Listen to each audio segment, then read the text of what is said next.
ওয়ালাইকুম আসসালাম ওয়া রাহমাতুল্লাহি ওয়া বারাকাতুহু। ইমাম সাহেব আমার লোক একটু যাইতে হইব আপনার। কোথায় যাব? ইমাম সাহেব আপনি মনে হয় শোনেন নাই, আমার মা মারা গেছে। ইন্না লিল্লাহি ওয়া ইন্না ইলাইহি রাজিউন। না, আমি তো বেনামি জানাজা পড়াই না বাবা। আমি তোমার মায়ের জানাজায় যাইতে পারবো না। কি কইতেছেন ইমাম সাহেব? আমার জানা মতে কিন্তু আমার মা কারো কোনোদিন ক্ষতি করে নাই। নামাজ তো পড়ই নাই এবং নামাজ রোজার বিরুদ্ধে ছিল। আমি তোমাদের জানাজা পড়তে পারবো না। এমন কথা কইেন না ইমাম সাহেব। আপনি যদি না যান তাহলে আমার মায়ের লাশের কি অবস্থা হইব? আমি আমি আরো অনেক জায়গায় গেছি, কেউ আমার মায়ের জানাজা দিতে রাজি হয় নাই।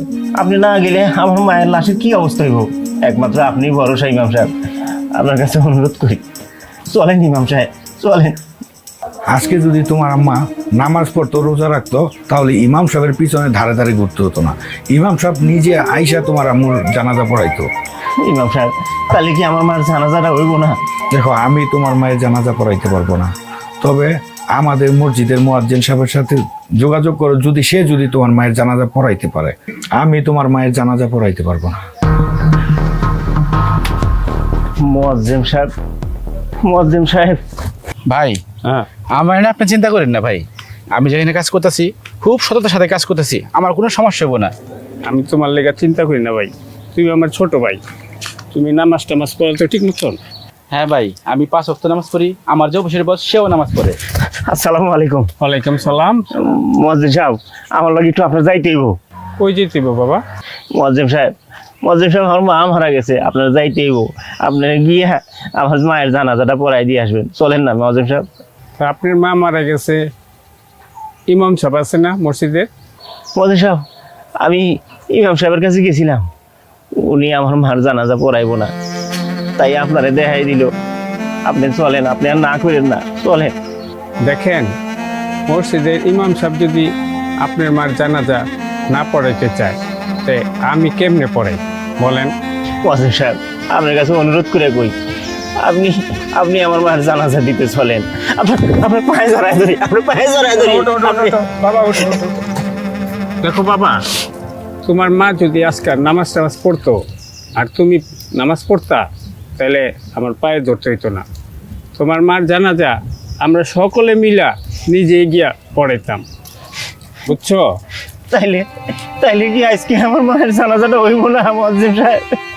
দেখো বাবা, কিছু কিছু কর্মের ফল দুনিয়াতে আল্লাহ দেখা দেয়। আজকে এই কর্মের ফলের জন্য তোমরা পাইছো। দেখো, আমরা এই জানাজা পড়াইতে পারবো না। তোমার মা যদি আজকে নামাজ হইতো, ভালো হইতো, তাহলে আমরা সকলে মিলা এই নামাজটা পড়াইতে পারতাম। তা বাবা আসি, আসসালামু আলাইকুম। চলো। মুয়াজ্জিম সাহেব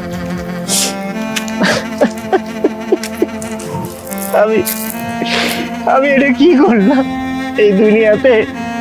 কেন আমি বেলায় নিয়ে চললাম? কেন আমি নামাজ পড়লাম না? কেন আমি দিনের পথে আইলাম না? মা গো, তুমি যদি আমারে দিনের পথে নিয়ে আসতা, তুমি যদি নিজে দিনের পথে থাকতা, তাইলে আজকে তোমার এই জানাজা সুন্দর মতো হইতো। সবাই তোমার জানাজাটা পড়াইতো। মা তুমি কেন আমার দিনের পথে আনলা না? মা কেন তুমি দিনের পথে থাকলা না? কেন তুমি দিনের পথে থাকলা না?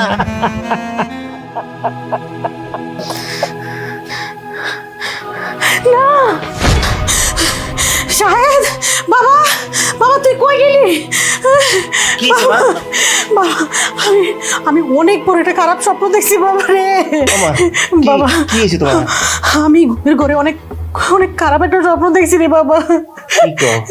কি স্বপ্ন দেখছো? দেখছি আমি মইরা গেছি, তুই আমার লাশ নিয়ে জানাজা পড়তে গেছিস। মসজিদের ইমাম সাহেব জানাজা পড়ে না রে বাবা, কয় আমি নাকি নামাজ পড়ি নাই, আমি নাকি আল্লাহর রাস্তায় যাই নাই, এই জন্য কেউ আমার জানাজা পড়ে না রে বাবা। আমি অনেক ভুল করছি। কি কইতেছো মা? তুমি এরকম একটা স্বপ্ন দেখছো? ও মা গো, আমি একটা খুব খারাপ স্বপ্ন দেখছি, অনেক ভয়াবহ একটা স্বপ্ন দেখছি। বাবা তুই কি স্বপ্ন দেখলি বাবা? আমার স্বপ্নের কথা নাই কইলাম, তাই সবকিছু মিলে কথা ওইটাই সত্যি। নামাজ কালাম পড়তে হবো মা, দিনের পথে আসতে হবো। আমরা আমরা এতদিন যা করছি মা, ভুল করছি। আব্বা, আমার 2 বউ এবং বড় ভাই, ওরাই ঠিক আছে মা, ওরা দিনের পথে আছে, ওটাই আমাকে আসল পথ। আমাদের ইসলাম ছাড়া আর কিছু নাই মা, ইসলামের পথেই থাকতে হবো মা।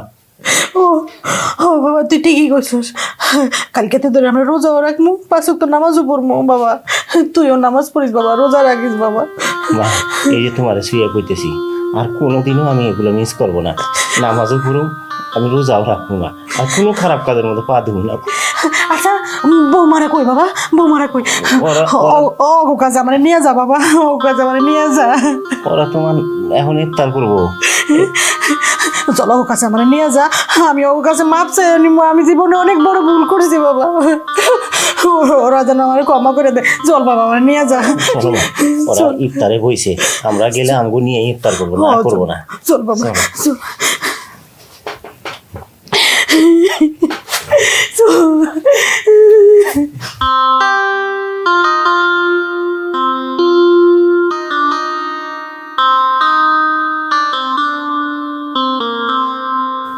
আরে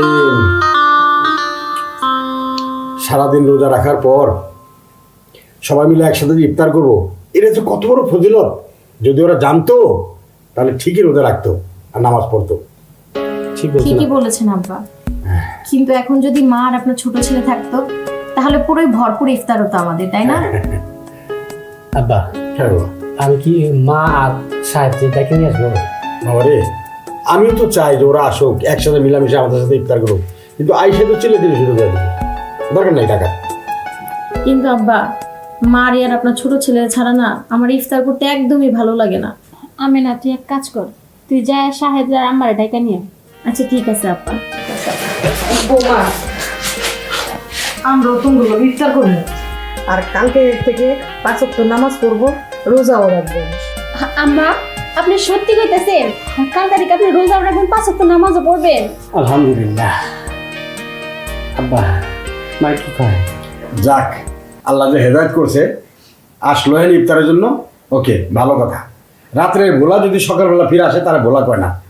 আমিও চাই যে তোমরা রোজা রাখো, নামাজ পড়ো, আমাদের সাথে মিলামিশে থাকো। আম্মা, আমি আপনার একদিন বলছিলাম না, আল্লাহ কোনো না কোনো উসিলায় আপনার দিনের পথে ঠিকই ফিরাই নিয়ে আসবো। দেখছেন, আল্লাহ ঠিকই নিয়ে আইছে।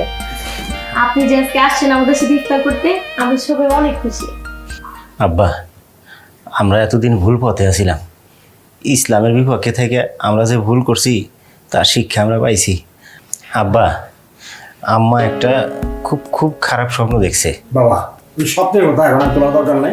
এখন ইফতারের সময় ওই যে আদালত আছে, আদালত আছে, খাও খাও খাও সবাই, বসো, বসো। আম্মা খাও। সাহেব, এদিক যায়। তোমরা সবাই